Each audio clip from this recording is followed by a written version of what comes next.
Zee 24 तास एक पाऊल पुढे। रमाबाई आणि महादेवरावांच्या कसोटीची वेळ आहे। घरामध्ये विठू काकांसारख्या तापट स्वभावी काकांमुळे तारांबळ उडालेली आहे, तर दुसरीकडे सार्वजनिक जीवनामध्ये महादेवरावांचे हितशत्रू त्यांच्या विरोधात उभे टाकलेले आहेत। काय घडतं या मालिकेत पाहूयात। बुधवारवाडा आणि विश्रामबाग वाड्याच्या आगीमागे श्रीराम उर्फ केशव रानडे या माणसाचा हात असल्याचा संशय आपण पोलिसांसमोर व्यक्त केला। बुधवारवाडा पेटल्या प्रकरणी महादेवरावांवर संशय घेतला जातोय हे सांगण्यासाठी सार्वजनिक काका रानड्यांच्या वाड्यात येतात आणि इथे घडतं हे असं। त्यांनी ही टिकेची राळ उडविली आहे। अहो पण असे लिहिले तरी काय त्यांनी?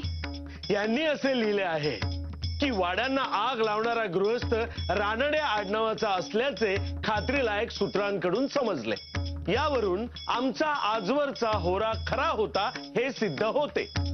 एकीकडे सरकारी नोकरी करावयाची, तर दुसरीकडे विविध चळवळीतून पद्धतशीरपणे सरकार विरोध पसरवण्याचा हा माधवराव रानड्यांचा दुटप्पीपणा आहे।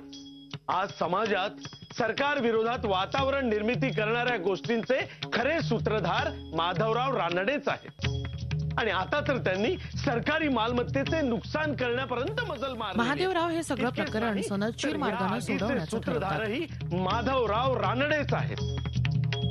सत्य एक ना एक दिवस लोकांच्या समोर येतेच काका, परंतु तोपर्यंत लोकांचा गैरसमज होणारच ना। ज्यांची मने कमकुवत असतील ते असा गैरसमज करून घेतील, पण ज्यांच्या पाशी मुळातच समज आहे त्यांना अशा गोष्टींची सत्यासत्यता आधीच उमगलेली असते। देवघरात ध्यान लावून बसले होते तेव्हा सुभद्राबाईंनी आल्या आणि त्यांना जेवणासाठी हाक मारली। इथे घरात नवीनच पेच निर्माण होतो। म्हणाले ध्यान भंगले आणि आता त्याची शिक्षा म्हणून स्वतः 3 दिवस अन्न ग्रहण करणार नाहीये। अगो बाई, आता सांग, बिचाऱ्या सुभद्राबाईंनी मोठीच पंचायत झाली आहे हो त्यांची। होणारच। मी काय म्हणते, तू हे माधवाच्या कानावर घालशील का गो?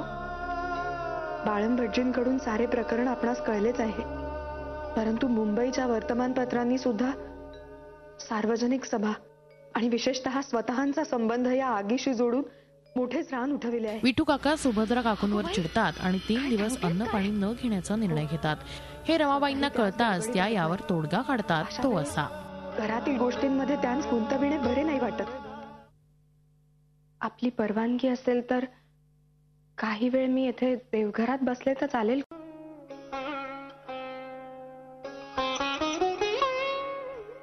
नमस्कार करते।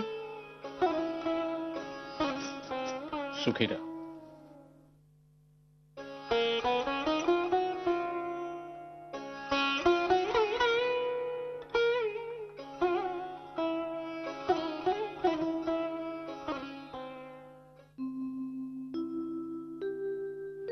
सूर विठ्ठल विठ्ठल गाते खुळी एक तारी। सूर विठ्ठल विठ्ठल गाते खुळी एक तारी।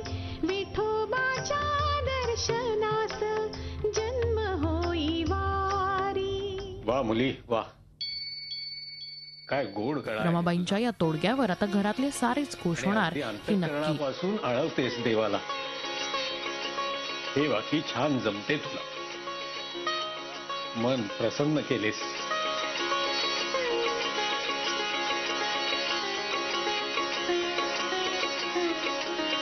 श्रीराम उर्फ केशव रानडे। मात्र आता बुधवारवाडा प्रकरणी पकडला गेलेला आरोपी नक्की कोण आहे, या सगळ्या प्रकरणाचा महादेवरावांच्या सरकारी नोकरीवर काही परिणाम होणार का, तसंच त्यांच्या सार्वजनिक सभेवर गदा येणार का, हे सारं पाहताना मालिकेचं कथानक रंजक वळण घेणार आहे। ठीक आहे माधवराव, तुम्ही पुढे व्हा, आम्ही आलोच।